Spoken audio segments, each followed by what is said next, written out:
主咧睇嘅嘢真係唔一樣噶，係嘛？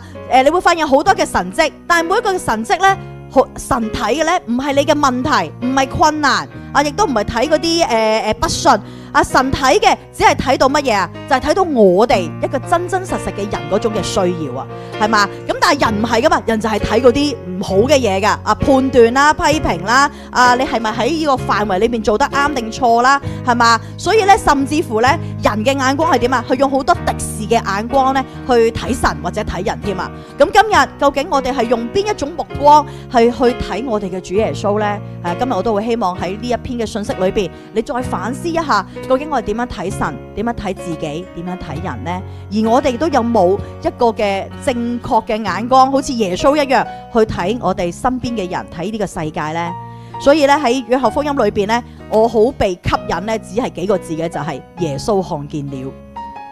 但係呢個神蹟唔係，佢唔係用一句說話，因為點解啊？因為神呢，佢係企喺盲人嘅角度去睇嘅，佢天生盲噶，其實可能咧擁抱都未必多啦，即係唔好講，佢可能根本都未感受過呢個世界有幾多嘢，但係主為咗要俾佢更加深刻經歷，所以佢點啊？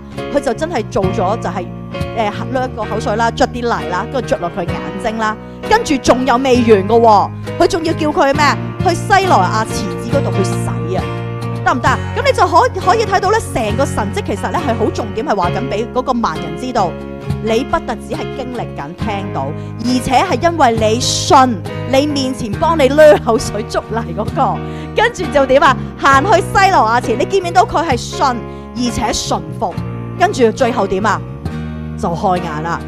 所以咧，主耶穌咧係一位身心靈嘅醫治者。當佢成個嘅動作啊，即係一個細緻嘅動作咧，你唔好睇小，係真係令到盲眼嘅人咧好真實知道佢係經歷緊主耶穌，係經歷緊主耶穌。弟兄姊妹，你諗一諗，你過去有冇都係好親眼真實地經歷主耶穌咧？有冇試過真係被神觸摸過咧？今日我哋都有一個嘅反思。究竟我哋即係神咧，今日咧一直都喺教會啦、社會嘅邊緣咧，去揾緊嗰一個人，就係嗰啲被貼上標籤、被認為有問題嘅人。咁今日我哋能唔能夠用主耶穌嘅眼光去睇呢？